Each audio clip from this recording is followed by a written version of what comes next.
Hi, everybody. Dave Clark from InspectCheck-net. Welcome. Today, I want to talk a little bit about a deck. Actually, it's a balcony that I inspected.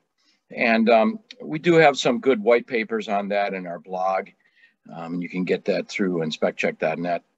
And I just want to talk about what I saw. So it was not only I didn't like the way it was built, it was unorthodox. Obviously, it was still standing and people were using it, but I just want to go over some of the things that I recommended, and I'll show it to you, of course.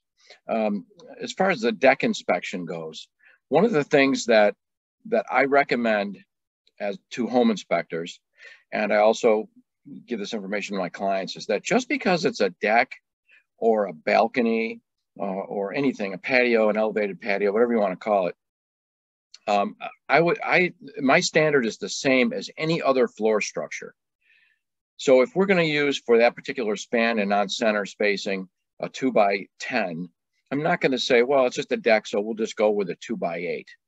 And I know some people may disagree with that, but I feel that the way I would build a floor structure with support, with the proper size members, the proper fasteners, because we're outside, right? We want to use the galvanized or stainless steel, even better, fasteners. We're not going to use drywall screws to put the deck together, or nails that will rust. I build it, I build them too, right? But my recommendation is the same. So I think that's the easiest way to convey that message. So if you ever have any questions on deck building, I know there's been a lot of white papers written, and again, I told you we have one.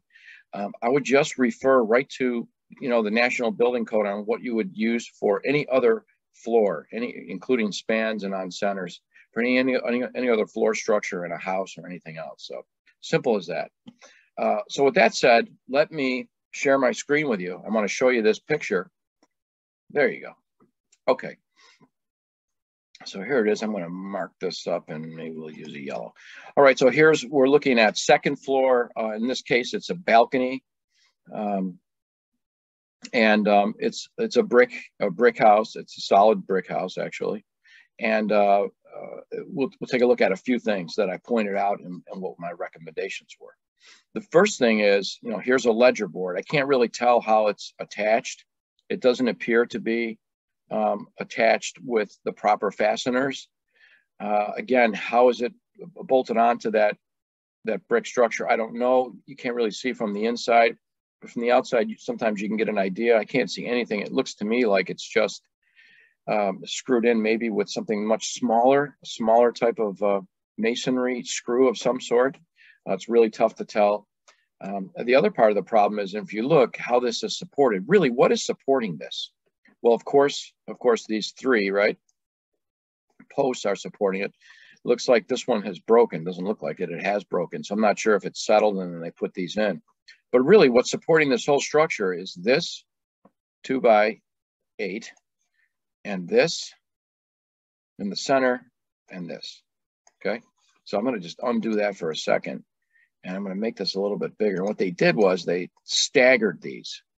You could kind of see, you could see a nail there, but they're just back nailed. I don't really see, there's no joist hangers. And then they staggered these. See how they staggered them? So they back nailed here, and then they back nailed there. So what's really holding this up are these three posts, right? And I don't have a lot of faith in them. They're 2x4s. I would recommend at this height 6x6s for sure. I would run it a completely different way, okay?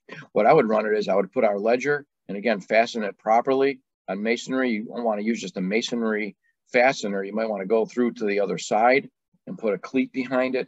You have to really take a look at some drawings to see what an engineer would recommend for that. But we're not going to just fasten that in like we would, on a rim joist. Of course, we're always going to check the flashing. That's an issue right there. But my recommendation is a proper attachment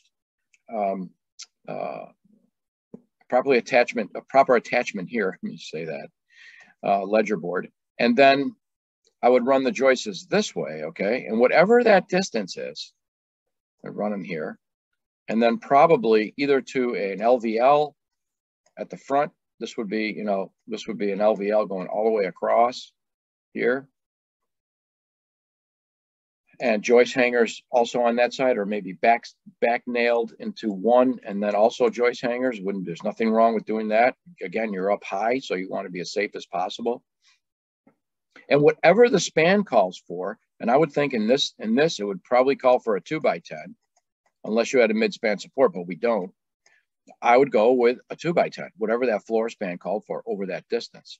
The other part of the equation is, what is this header going to be, right? What's the support going to be? Is it going to be, like I said, an LVL or double LVLs or 2x10s? Does it need to be doubled or tripled? And again, the book will tell you, and again, we're not going to get into codes as a home inspector, but we can absolutely say that this is underbuilt, and we recommend that a qualified contractor rebuild it. And if that contractor is going to consult with an engineer, that's even better. So there's a lot of things here, right? A lot of things. Is this attached properly? Is this structural member the correct size? What are these supports? How far do they go into the ground? Again, on a visual inspection, we don't know that, but we're going to rebuild it anyway. So they should be at least 42 to 54 in some areas deep. All right. And what about this support out here? What about this header? What's that going to be, that support? Is it going to be LVLs? Is it going to be double or triple 2x10s? Whatever it is. No, I don't. And joist hangers, always love joist hangers. So that's going to be my recommendation to the client. Okay. So let's take a look here. So how would we report that? So that's what I tell them. You know, there's a lot of other things to look at here. But the bottom line here is, at this point, we don't need to get too deep into the weeds and say, well, we got a 4-inch space here. What size is the decking? What's the condition of that? I don't even really want to go out on this, to be honest with you. But I'm already recommending that it's redone. Okay, I'm saying as it stands, I don't have any faith in it, and I recommend it's redone. So I want to go over to my report. Let's take a look at that. Okay, heading over to the report, let's take a look. And we're going to head right over to exterior. And we're going to go down to deck. And we're going to put, in this case, it was a rear, mark it complete. And the patio is wood, mark it complete. I'm not going to put satisfactory, and not, again, we had talked about some of the issues going on. There's definitely some settling. But let's go down over here. Definitely from settling to the supports, right? It looked like one was separated or cracked altogether, and the other one was separated. I'm just not a big fan. I'm going to go right over here to rebuild the balcony or structure. In this case, the balcony structure should be rebuilt, or it is replaced. I already put that in because this was coming from another training. It's not safe in its current condition. Structure appears to be underbuilt. Seek evaluation. Now, InspectCheck already populated that. And this says the structure. We just added balcony, and that's about it. Just a couple other things.